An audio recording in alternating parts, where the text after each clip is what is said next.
Hello student, जैसा कि अभी हमने लास्ट लेक्चर में डिस्कस किया था, in the sequencing model we discuss the processing and jobs through three machines problem. तो उसकी बेसिक एल्गोरिथम हमने डिस्कस की थी ऑनलाइन लेक्चर में। ठीक है, तो बेसिकली प्रॉब्लम है क्या, यहाँ पर हमारे पास n नंबर ऑफ जॉब्स है, that is different number of jobs है, and these jobs are to be performed और प्रोसेस्ड थ्रू थ्री मशीन्स। और इन जॉब को हमने शेड्यूल करना है तीन मशीन्स में, और तीन मशीन के थ्रू इनको प्रोसेस करना है। तो मैंने बताया था हमें तीनों मशीन्स का ऑर्डर दिया है कि किस ऑर्डर में हमारी प्रोसेसिंग होनी है, यानी जॉब प्रोसेस होनी है, and the processing time of each job in each machine is given. ठीक है, तो हम कहते हैं कि हमारा इस प्रॉब्लम का ऑप्टिमल सॉल्यूशन होगा अगर हमारी दो कंडीशंस में से कोई एक कंडीशन भी एग्जिस्ट करती है।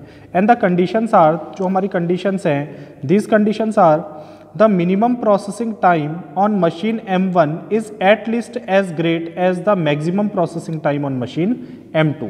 अगर मशीन M1 का जो मिनिमम प्रोसेसिंग टाइम है वो मशीन M2 यानी सेकंड मशीन जो है ऑर्डर में, वो मशीन M2 के मैक्सिमम प्रोसेसिंग टाइम से ज़्यादा हो या उसके इक्वल हो। ठीक है, the second is the minimum processing time on machine M3, जो थर्ड मशीन है उसका minimum processing time is at least as great as maximum processing time on machine M2, वो सेकंड मशीन के मैक्सिमम प्रोसेसिंग टाइम से या तो ज़्यादा है या उसके इक्वल है। तो अगर इन दोनों में से कोई भी एक कंडीशन या दोनों कंडीशन होल्ड करती है, यानी दोनों कंडीशन सेटिस्फाई करती है या कोई एक कंडीशन सेटिस्फाई करती है, then we can find the optimal solution of the problem. तो इस प्रॉब्लम का हम ऑप्टिमल सॉल्यूशन फाइंड कर सकते हैं। ठीक है, तो जब भी हमको थ्री मशीन की प्रॉब्लम दी जाती है तो पहले हम ये चेक कर लेते हैं कि ये दो कंडीशंस आपकी होल्ड करती है या नहीं करती। अगर होल्ड करती है तो फिर हम क्या करते हैं, अपनी थ्री मशीन प्रॉब्लम को टू मशीन प्रॉब्लम में चेंज कर देते हैं by introducing two imaginary machines G and H, दो इमेजिनरी मशीन G और H इंट्रोड्यूस करके, ठीक है, जिनके करस्पॉन्डिंग प्रोसेसिंग टाइम को हम निकालते हैं। फर्स्ट मशीन इज G, तो G का जो प्रोसेसिंग टाइम वो निकलेगा वो हर एक करस्पॉन्डिंग जॉब के लिए फर्स्ट मशीन और सेकंड मशीन के प्रोसेसिंग टाइम को ऐड करके निकलेगा। That is the processing time on G is the sum of the processing time on M1 and M2।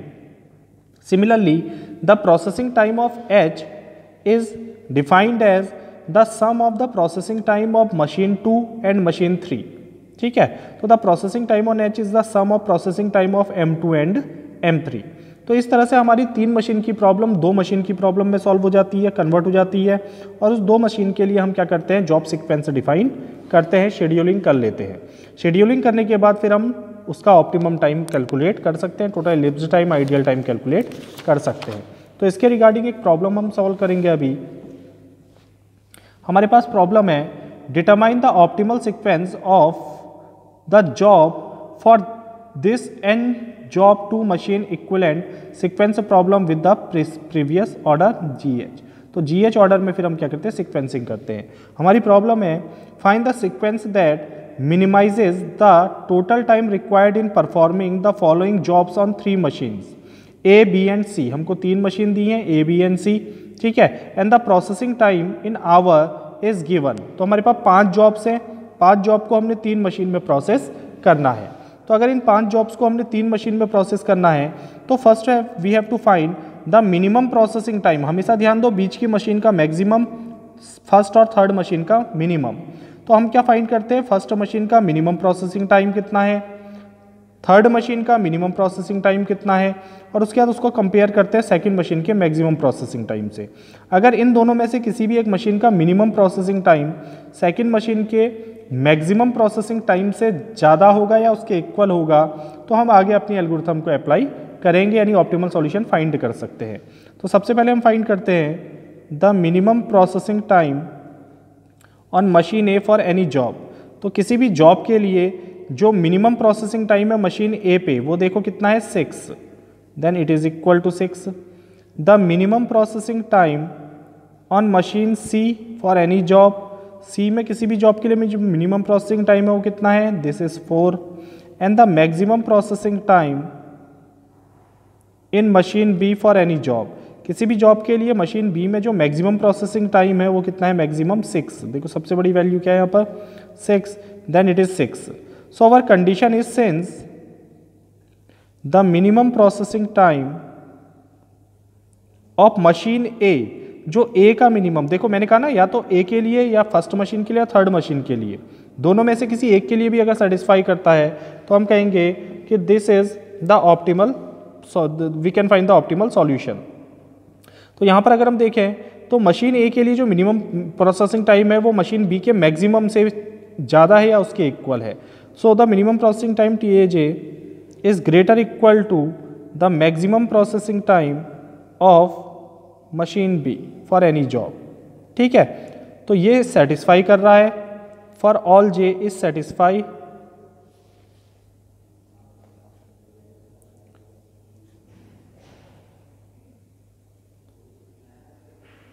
So the given problem can be converted into two machine. तो इस problem को हम क्या कर सकते हैं, टू मशीन में convert कर सकते हैं। अब टू मशीन में कन्वर्ट करने के लिए सबसे पहले हम क्या फाइंड करते हैं, हम दो मशीन कंसीडर कर लेते हैं, दो imaginary machine. Now imagine, consider two imaginary machines G and H। ठीक है, हमने दो मशीन कंसीडर कर ली। Now the processing time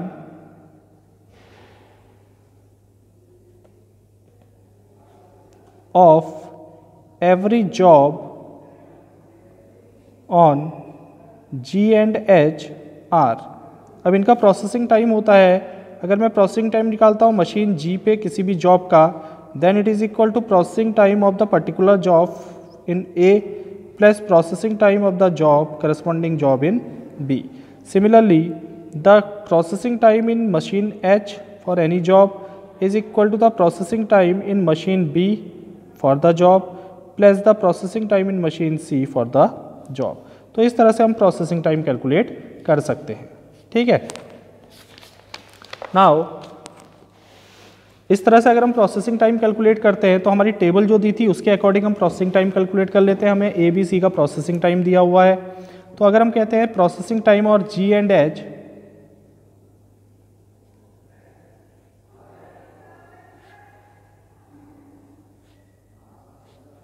of machine G and H, then अब हमारे पास जो मशीन है, तीन मशीन के बदले हम दो मशीन कंसीडर करेंगे। एक मशीन हो जाएगी G और दूसरी H जो हमने कंसीडर की है। ठीक है, या जाएंगी आपकी जॉब्स, तो वी हैव 5 जॉब्स 1 2 3 4 एंड 5। इस तरह से हम टेबल बना लेते हैं। नाउ प्रोसेसिंग टाइम ऑन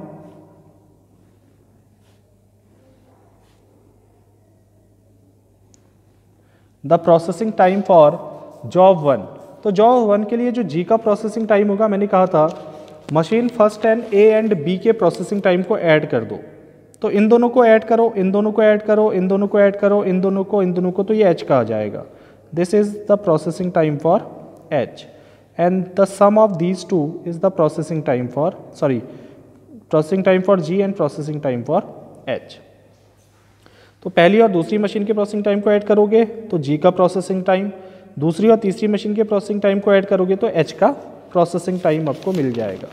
ठीक है, तो यहाँ पर अगर हम फाइंड करते हैं द प्रोसेसिंग टाइम, तो यहाँ पर आप ऐड कर लेना, this is 8 + 5 is equal to 13, this is 10 + 6 is equal to 16, this is 6 + 2 is equal to 8, this is 7 + 3 is equal to 10, then 11 + 4 is equal to 15.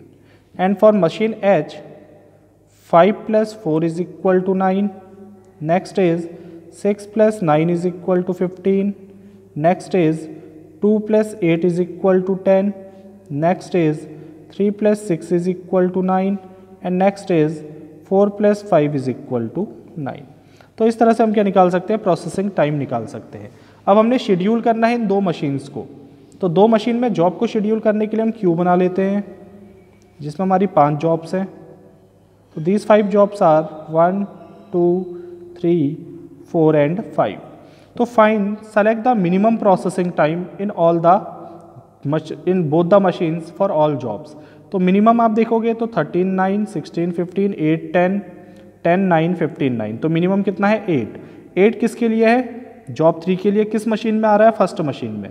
अगर फर्स्ट मशीन में मिनिमम प्रोसेसिंग टाइम आता है तो उस जॉब को हम स्टार्टिंग से schedule करते हैं। तो जॉब 3 शेड्यूल फर्स्ट, तो जॉब 3 को आगे से पहले शेड्यूल करेंगे अपनी सीक्वेंस में। इसको हमने शेड्यूल कर लिया, इसको क्रॉस कर दो, ठीक है। इसके बाद 8 के बाद जो मिनिमम प्रोसेसिंग टाइम है वो है आपका 9, तो 9 3 जगह पे अकर हो रहा है, 1, 2 एंड 3, ठीक है। अब अगर 3 जगह पर ये अकर हो रहा है तो हम किस जॉब को पहले शेड्यूल करेंगे, तो हम उस जॉब को पहले शेड्यूल करेंगे, क्योंकि ये जो प्रोसेसिंग टाइम मिनिमम आ रहा है वो किस पे आ रहा है आपका, वो आ रहा है आपका सेकंड मशीन में। और सेकंड मशीन में अगर मिनिमम टाइम अगर होता है तो उसको हम लास्ट से शेड्यूल करते हैं। लेकिन यहाँ पर टाई हुई है मिनिमम प्रोसेसिंग टाइम में, तो हम उस मिनिमम प्रोसेसिंग टाइम को पहले शेड्यूल करेंगे लास्ट से, जिसका करस्पॉन्डिंग प्रोसेसिंग टाइम उससे पहली मशीन में यानी मशीन जी में क्या होगा, लीस्ट होगा। तो यहाँ पर अगर देखें तो इसका प्रोसेसिंग टाइम मशीन जी में 10 है, इसका 15 है और इसका 13 है। तो पहले कौन सी जॉब शेड्यूल होगी, जिसका प्रोसेसिंग टाइम उससे ऊपर वाली मशीन में सबसे कम है।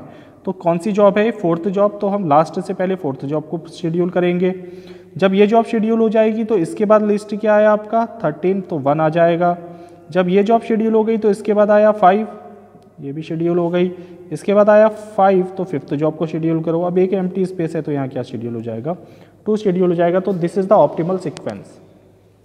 ये क्या बनेगा आपका ऑप्टिमल सीक्वेंस बनेगा, ठीक है। अब इसके थ्रू हमने क्या करना है, 3 मशीन्स की प्रॉब्लम के लिए टाइम टेबल बनाना है, यानी टाइम कैलकुलेट करना है। Then the total elapsed time,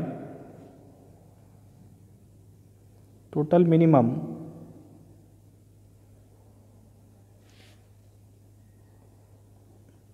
elapsed time. तो यहां पर हम लिख लेते हैं job sequence,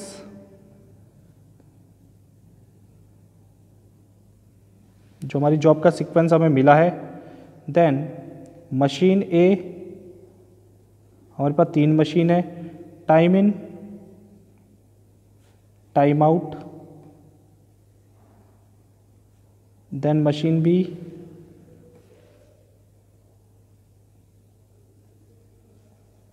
time in, time out. Then machine सी,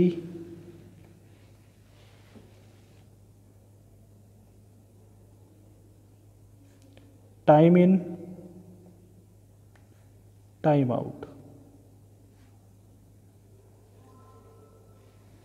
ठीक है। तो ये हमारा क्या बन जाएगा, शेड्यूल बन जाएगा, टाइम टेबल बन जाएगा। अब इसके रिगार्डिंग हम जॉब सीक्वेंस देखते हैं। तो सबसे पहले job 3, then job 2, then job 5, then job 1 and then job 4।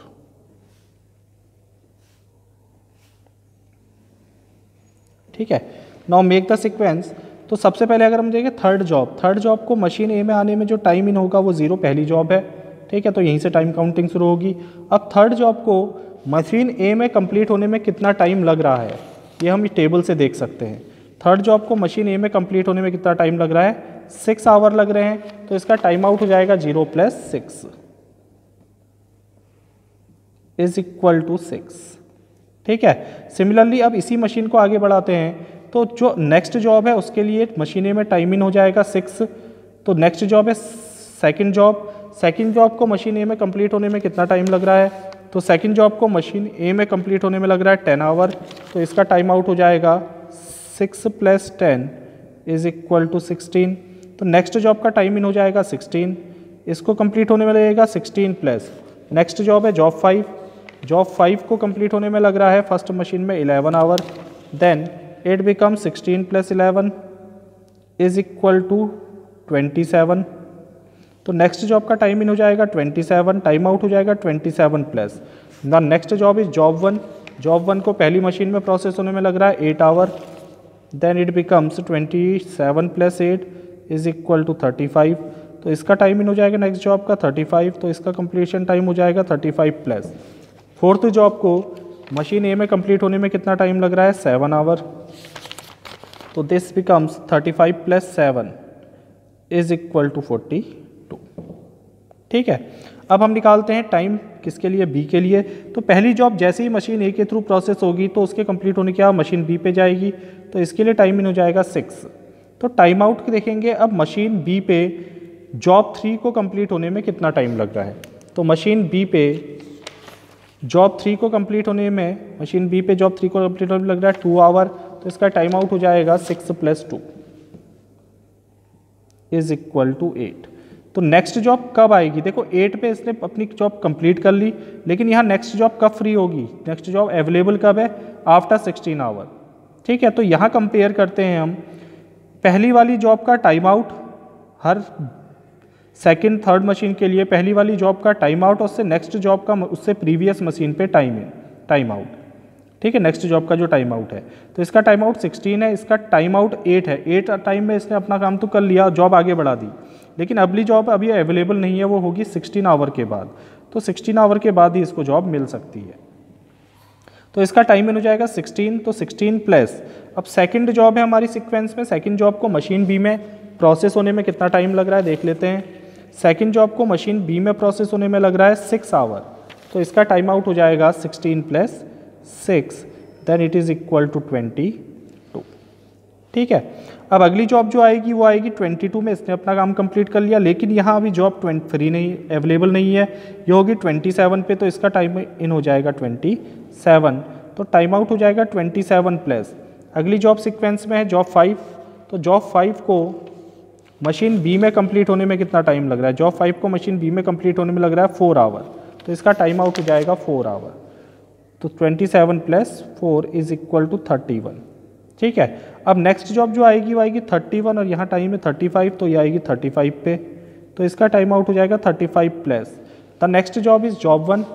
Job 1 को मशीन बी में कंप्लीट होने में कितना टाइम लग रहा है, जॉब 1 को मशीन बी में कंप्लीट होने में लग रहा है 5 hours, so the time out becomes 35 + 5 is equal to 40 hour. Now the next job is available on the machine at 42, क्योंकि 42 पे ही अवेलेबल हो सकती है तभी वो आगे बढ़ेगी, and time out is 42 plus, तो फोर्थ जॉब को मशीन बी में कंप्लीट होने में कितना टाइम लग रहा है, फोर्थ जॉब को मशीन बी में कंप्लीट होने में लग रहा है 3 hour, so it is equal to 42 + 3 is equal to 45 hour. ठीक है, now if you have to find the processing time for machine C, तो मशीन सी के लिए जॉब अवेलेबल कब है, आफ्टर 8 आवर, उससे पहले उसके पास कोई जॉब नहीं है, तो टाइम आउट हो जाएगा 8 प्लस, तो पहली जॉब है थर्ड सीक्वेंस में, थर्ड जॉब को मशीन सी में प्रोसेस होने में कितना टाइम लग रहा है, थर्ड जॉब को मशीन सी में प्रोसेस होने में लग रहा है 8 आवर, तो टाइम आउट हो जाएगा 8 + 8 then it is equal to 16। लेकिन जो नेक्स्ट जॉब इस पर आएगी वो 22 आवर में ही आ सकती है, क्योंकि अभी तक ये कंप्लीट नहीं हुई है, तो इसका टाइम इन होगा 22, तो टाइम आउट हो जाएगा 22 प्लस अब सीक्वेंस में दूसरी जॉब है सेकंड जॉब को मशीन सी में कंप्लीट होने में कितना टाइम लग रहा है, तो सेकंड जॉब को सी में कंप्लीट होने में लग रहा है 9 hours, then it's time out is 22 + 9 is equal to 31 hour. ठीक है, तो नेक्स्ट जॉब आ जाएगी, देखो यहाँ 31 है, तो ये जॉब 31 पे ही अवेलेबल हो गई, तो यहाँ पर भी कितना आएगा 31, सो इट बिकम्स 31 प्लस, तो नेक्स्ट जॉब है सीक्वेंस में फिफ्थ जॉब को मशीन सी में कंप्लीट होने में टाइम लग रहा है 5 hour, so it becomes 31 + 5 is equal to 36 hour. ठीक है, अब नेक्स्ट जॉब अवेलेबल कब है 36 पे, ये तो फ्री हो गई, लेकिन जॉब अवेलेबल नहीं है, तो ये जॉब अवेलेबल कब है 40 आवर में, सो the time out becomes 40 plus अगली जॉब है सीक्वेंस में जॉब 1 को मशीन 3 में कंप्लीट होने में कितना टाइम लग रहा है, जॉब 1 को मशीन 3 में कंप्लीट होने में लग रहा है 4 hour, then it becomes 40 + 4 is equal to 44 पे ये मशीन फ्री हो गई, लेकिन नेक्स्ट जॉब आएगी 45 पे, तो ये आ जाएगा 45 प्लस नेक्स्ट लास्ट जॉब है फोर्थ जॉब को मशीन सी में प्रोसेस होने में कितना टाइम लग रहा है, तो फोर्थ जॉब को मशीन सी में प्रोसेस होने में लग रहा है 6 आवर, तो इसका टाइम आउट हो जाएगा 6 equal to 51 hour. So the total elapsed time is 51 hour, सारी जॉब कब कंप्लीट हो रही है 51 आवर में थ्रू ऑल द 3 मशीन्स, तो total elapsed time is equal to 51 hour. Now the ideal time for machine A, अब machine ए के लिए आइडियल टाइम में देखते हैं, तो मशीन ए फ्री कब रही, कब उसके पास कोई काम नहीं था, जब दूसरी मशीन्स में काम चल रहा था। ठीक है, तो उसको हम आइडियल कहते हैं। तो यहाँ देखें तो मशीन कभी भी आइडियल नहीं है in between first to last job, लेकिन जैसे ही लास्ट जॉब यहाँ कंप्लीट हो जाएगी तो इसके बाद कोई जॉब नहीं है इसको देने के लिए। तो ये जॉब जब इसके पास चली जाएगी तो ये मशीन वेली है, यानी ये मशीन की आइडियल है, इसके पास कोई काम नहीं है। ठीक है, तो लास्ट के इस लास्ट जॉब के लिए जब मशीन दो स्टेप यानी दो मशीन्स में, बाद की दो मशीन्स में लास्ट जॉब प्रोसेस होगी तो उस समय इस मशीन्स के पास कोई काम नहीं है। तो इसका जो प्रोसेसिंग टाइम आएगा वो आएगा total elapsed time minus the time out of the last job in machine A, that is 42, then it is equal to 9 hour. Now the ideal time for B, अगर मशीन बी के लिए ideal time find करते हैं तो machine B कब कब free रही, यानी वेट किया या जॉब उसने पहले कंप्लीट कर ली। तो यहाँ पर देखें तो जब इस मशीन में पहली जॉब चल रही थी तो उस समय इसके पास कोई काम नहीं था 6 आवर तक, तो एक तो आ जाएगा 6 आवर प्लस यहाँ पर अगर हम देखें तो 8 आवर में इसने अपना पहली जॉब कंप्लीट कर ली, लेकिन नेक्स्ट जॉब इसके पास कितने आवर पे आई, 16 आवर पे आई। तो जो टाइम है इसका वो हो जाएगा 16 माइनस 8, तो 16 minus 8 is equal to 8 hour plus यहाँ पर इसने जॉब कंप्लीट कर ली 22 आवर में, लेकिन नेक्स्ट जॉब कब आई इसके पास 27 पे, तो 27 माइनस 22 इज इक्वल टू 5, ये भी इसका आइडियल टाइम है। प्लस यहाँ पर 31 पे जॉब कंप्लीट हो गई, लेकिन नेक्स्ट जॉब कब आई 35 पे, ये ज़्यादा टाइम है तो ज़्यादा वेट उसको रुकना पड़ा मशीन को, उसके पास कोई काम नहीं था। तो 35 minus 31 is equal two plus 4। Next 42, तो यहाँ डिफरेंस है 2 का, प्लस 2 प्लस अब लास्ट में जो जॉब है जब ये जॉब यहाँ कंप्लीट हो जाएगी तो कहाँ जाएगी, इसके पास जाएगी, और जब लास्ट जॉब इसके पास है तो इसके बाद कोई जॉब नहीं है तो ये मशीन क्या रहेगी, आइडियल रहेगी। तो ये आइडियल रहेगी प्लस 51 माइनस 45 टाइम के लिए। सो ऑल दीज, इन सबको अगर हम ऐड करते हैं तो जगह 6 plus 8 14, 14 plus 5 19, 19 plus 4 23, 23 plus 2 25 and 25 plus 6 31। तो इसका जो आइडियल टाइम आएगा वो कितना आएगा, 31 आवर आएगा। ठीक है, एक बार और कैलकुलेट कर लो, 14 19 23 25 एंड 6। ठीक है, तो 31। इसके बाद अगर निकालते हैं आइडियल टाइम फॉर सी, तो जॉब सी के लिए अगर हम आइडियल टाइम निकालें तो जॉब सी का आइडियल टाइम हम यहाँ से देख सकते हैं। जब पहली जॉब इन दो मशीन में प्रोसेस हुई तो ये मशीन खाली थी जब तक इसको फर्स्ट जॉब नहीं मिली, तो वो टाइम कितना है आपका 8 आवर प्लस अब देखो कंपेयर करो टाइम, 16 में कंप्लीट हो गया जॉब, नेक्स्ट जॉब आया 22 पे, तो 22 minus 16 is equal to 6 plus 6 hour plus 31 पे खाली हुई, 31 पे जॉब आ गया तो आइडियल नहीं रही, 36 पे खाली हुई, 40 पे जॉब आया तो कितने टाइम के लिए आइडियल रही, 4 आवर के लिए, तो यह है 4 आवर प्लस 44 पे फ्री हुई, जॉब आई 45 पे 1 hour and it is equal to, last job है, it is equal to 10 plus 8 18 1 19 hour. तो इसका जो आइडियल टाइम होगा वो होगा 19 आवर। तो इस तरह से हम 3 मशीन की प्रॉब्लम को क्या करते हैं, सॉल्व करते हैं। ठीक है, तो नेक्स्ट लेक्चर में हम डिस्कस करेंगे how to solve the problem of n jobs through m machine, जहाँ पर number of jobs number of machines के थ्रू प्रोसेस हो रही हैं। एल्गोरिथम सेम रहती है कि प्रॉब्लम को हमको 2 मशीन में ही चेंज करना है, फिर एक ऑप्टिमल सीक्वेंस बनाना है। इस तरह से ऑप्टिमल सीक्वेंस बनाने के बाद 2 मशीन हम G और H एग्जामिन कर लेते हैं, एज्यूम कर लेते हैं। ठीक है, इमेजनरी मशीन्स हैं, और उसके बाद फिर हम क्या करते हैं, उसका प्रोसेसिंग टाइम कैलकुलेट करते हैं। ठीक है, तो तब तक आप इसको रिवाइज कीजिए।